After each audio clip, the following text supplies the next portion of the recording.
Benjamin Netanyahu spoke strongly today at the United Nations, criticizing Western countries for recognizing a Palestinian state.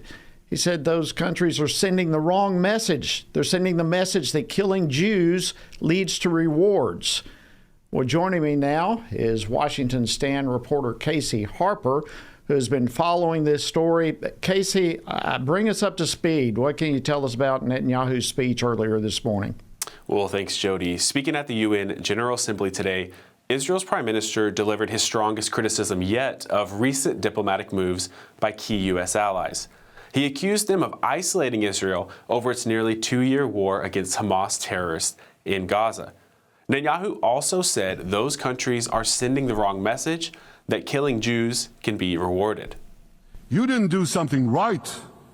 You did something wrong, horribly wrong.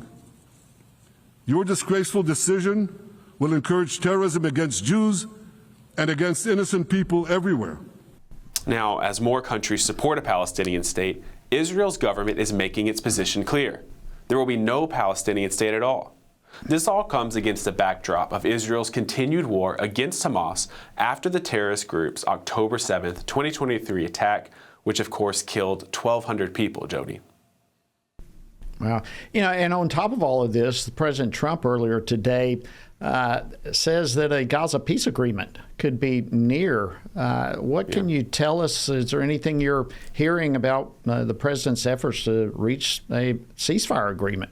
Yeah, President Trump raised eyebrows with those comments, Jody. He said he's close to a deal to end the war in Gaza and bring the hostages home. Now, speaking on Friday before leaving for the Ryder Cup in New York, here's what he had to say. And it's looking like we have a deal on Gaza. And we'll let you know.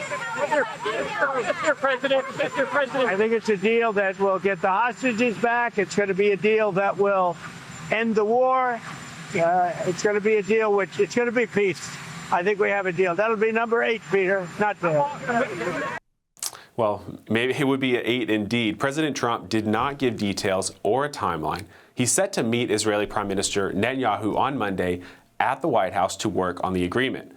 These comments come as the U.S. shared a 21-point peace plan with leaders from several Middle Eastern countries, and that plan includes returning all hostages, stopping Israeli attacks on Qatar, and restarting talks between Israel and the Palestinians, Jody. Well, we are certainly praying for Israel, as we did, in fact, yesterday on this program, taking special time for that. But as they face continued and increasing criticism and isolation from many countries, we certainly want to continue praying for them. Casey, I know it's been a busy week, a lot of other things that you're tracking. Kind of give us a 30,000-foot view of what you're following. Sure, the Washington Stand is tracking a lot of big stories. Former FBI Director James Comey, in fact, was charged Thursday with lying to Congress. Now, this happened days after President Trump called for Comey and others to be prosecuted. Comey is the first senior official from that Russia investigation to face criminal charges, and President Trump celebrated those charges, saying this is, quote, justice for America.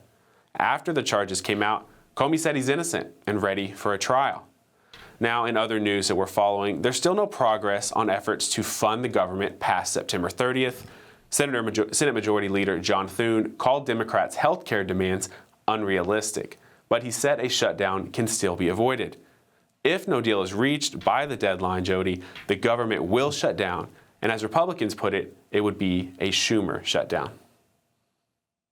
Well, Casey Harper, thank you so much for keeping us abreast of so many things taking place.